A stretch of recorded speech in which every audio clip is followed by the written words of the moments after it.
Hey traders, are you reading candlestick charts correctly? That's a question you have to ask yourself, and it could be directly contributing to your ability to profitably trade in any market.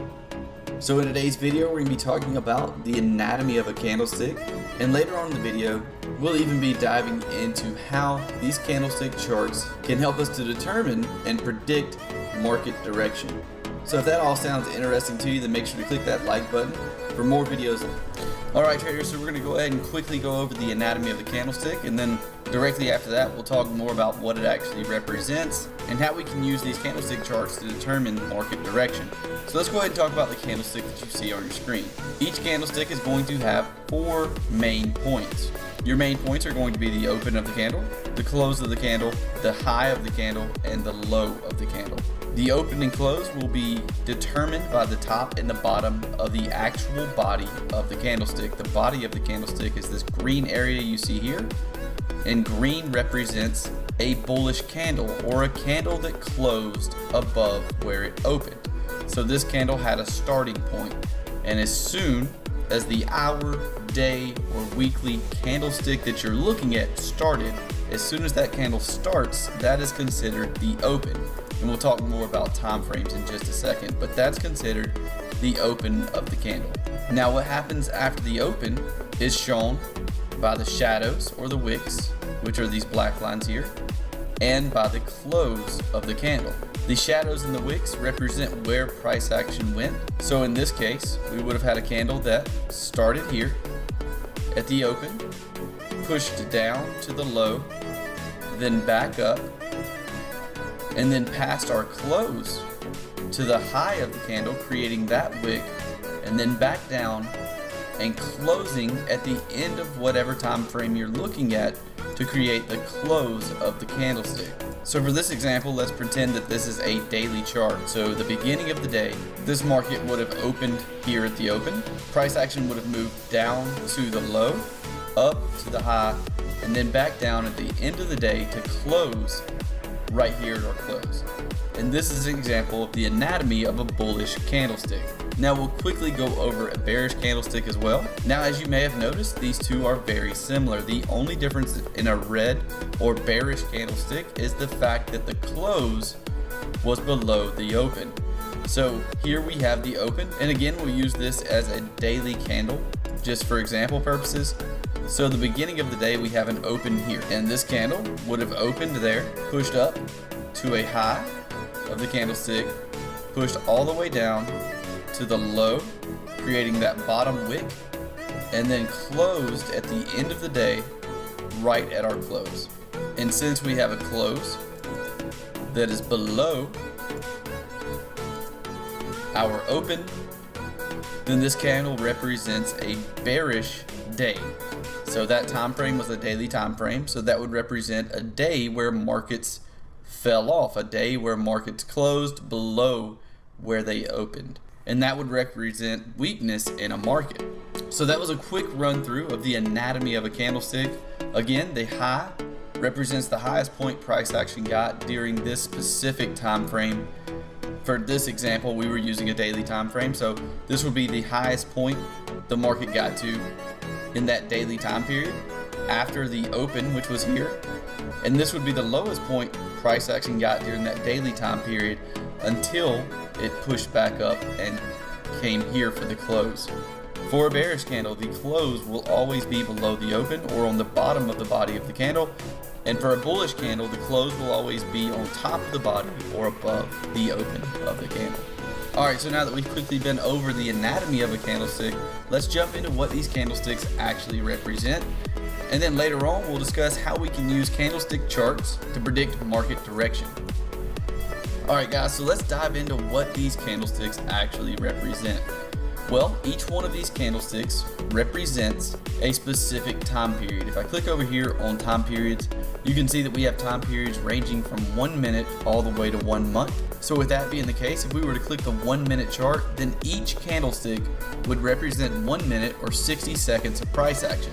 We would have the open of a candlestick every 60 seconds on that 1 minute candlestick chart. We would have price fluctuating within those 60 seconds down to the low, up to the high, and then we would also have a close of a candle every 60 seconds.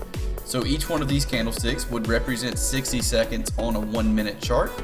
And if we were on a 1 month chart, if we go all the way to the other end of the spectrum, then the same rules apply. If we were on a 1 month chart, if we were to click this 1 month chart here, then each candlestick on that chart would represent 4 weeks of price action. We would have an open at the beginning of the 4 weeks. We would have price action in between the 4 weeks going to the low and the high of the wick or the shadows of the candles, and that's what would represent where price action's been. And then we would have a close of the candle at the end of 4 weeks. All of this is represented by one candlestick depending on the time frame you're on. So currently we're on a 1 week chart. That means that when we scroll down the chart here, each one of these candlesticks represent a full week of price action. For the green candlesticks, we have a full week of price action that started at the open or the bottom of the green candle. We have price action in between represented by these wicks coming down to the low and moving up to the high. And then at the end of the week, we have the close of the candle. So that represents a bullish week in price action for our current pair. Currently, we are on the pound Aussie. So for this pair, during this full week of price action, we had a bullish week represented by this candle. Now the same thing applies for a bearish week, and I'll go through that really quickly. So for this case, we have an open. At the top of the body is where this market opened. We have where price has been represented by the wicks, the high and the low of the red candle, and the close of the candle at the end of the week at the bottom of that body. So that would represent a bearish week of price action. And again, guys, these same rules apply no matter what time frame we're on, and this can go anywhere from a 1 minute chart all the way up to a 1 month chart. So each one of these candlesticks represents a certain period of time. And once we start putting these candlesticks together is when we can start determining market direction based on candlestick charts. So that's what we're going to dive into now. So combining all of these candlesticks together is how we can start to actually determine market direction and determine trend, and also determine structure levels such as support and resistance.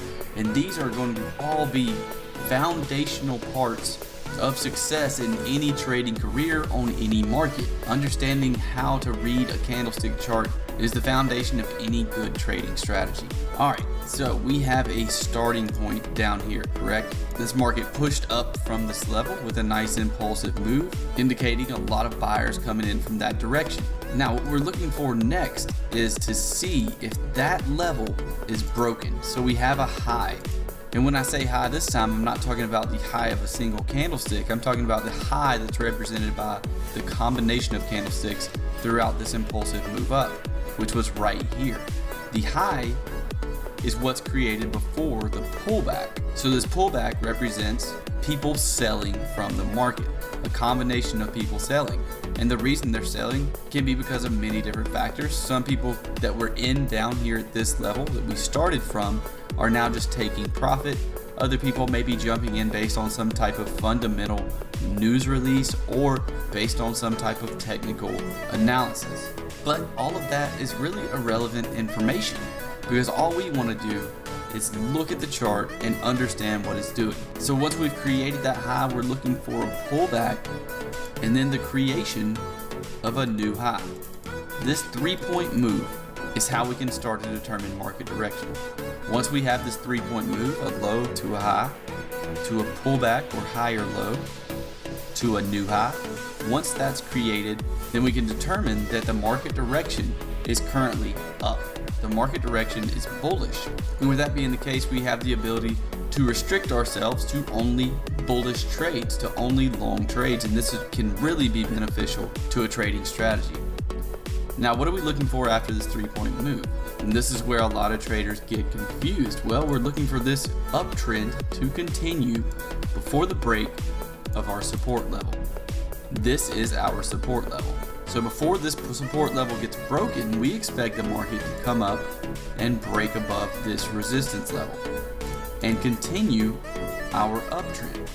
And that's exactly what we get. Here we have this pullback again, selling pressure from taking profit, from traders taking positions based on fundamental news events and traders taking positions based on technical analysis. And then we have another push up, continuing our uptrend because we've now broken above our previous high. And since we have a break above our previous high into a new high, what are we expecting? We're expecting another new high, and we're expecting it before the break of this support level right here.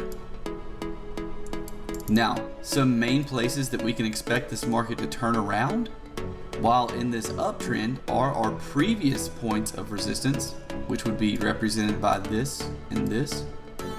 That's a spot where the market is likely to continue its trend to the upside, or we could look at other support and resistance levels through this zone as likely zones for the market to continue its trend. Other examples of that would be right in here, because that level has acted as resistance before, and even this lower level represented by our blue line. Any of those levels are highly likely places for the market to continue in its uptrend, or in its current trend, which for the moment on the pound Aussie here is up. So we're going to continue determining market direction like this. And guys, it's important to remember that no matter how you're determining market direction, it's never going to be 100% accurate. But doing this and creating rules for determining trend is going to keep you consistent when it comes to placing trades, and that's what's very, very important when trading in any market. So now we have this pullback yet again, a high, a pullback, and what do we get? A new high. The market's going into a new high now. We'll wait on that pullback. There we go. We're starting to have a pullback now, so we'll draw our line yet again. And what are we waiting for at this point? Well, we're waiting for the market to break above this high before we break below this lower support level right here. Let's see what we get. Market pushing down, pushing down. Okay, now look on this edge of the screen, and you can see that we have a break and close below that support level. So let's use those same rules and let's determine trend based on this candlestick chart.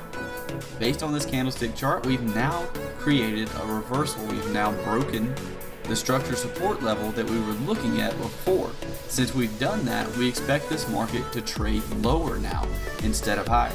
So now our bullish direction bias, our long bias, is gone completely. We're no longer looking for this market to head higher than our previous level. We're now waiting for a pullback and a break below the newly created support level, which is going to be right here. So now that we have this newly created support level and we're starting on this pullback, we're going to be waiting for the market to give us a reason to go short, and then we're waiting for a break and close below this previous support level.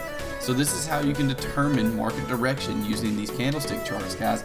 Pointing out these highs and lows and waiting for the market to tell you whether or not it's going to be supported by that support level or continue in that current trend, or if it's going to reverse like what we just saw. And guys, there's no need for an indicator on the chart for me to know this information. I don't need moving averages. I don't need an RSI indicator to tell me that this market wanted to reverse right there.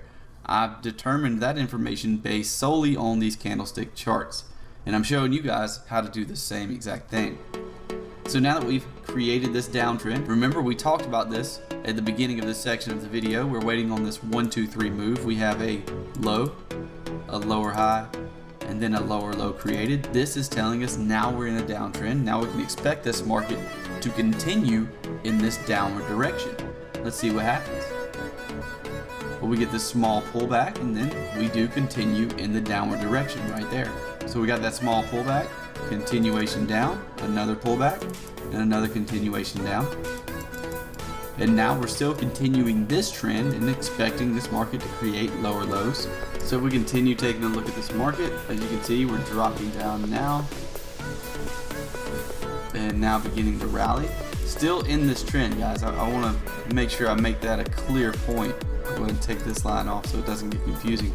Until the market breaks this level of resistance right here, I am considering this market in a downtrend. These are just the rules that I've created to personally identify trend. So we have this pullback, again pushing up towards our resistance level, but not breaking it. So still we're in this downtrend, and now we're pushing even lower. And here we are at current day, and currently this market's pushed up. So right now, guys, we're just in this period of consolidation on the pound Aussie. We're looking at this area in through here as our consolidation area.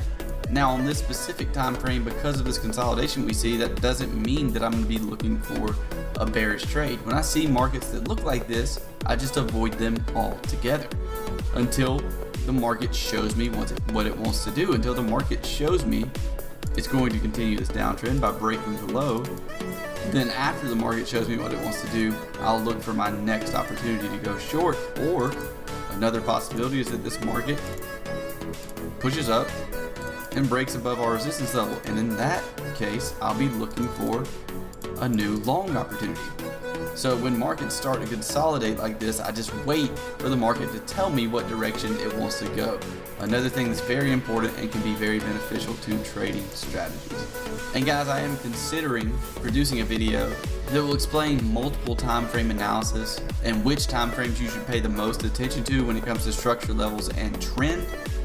And what I'm going to do is, when this video gets 500 likes, that's when I'll produce the multiple time frame video, because I want to make sure there's enough people that are interested in that topic before I do so. So if you're interested in learning more about multiple time frame analysis and which time frames are most beneficial for determining trend and for structure levels, then make sure to go ahead and click that like button.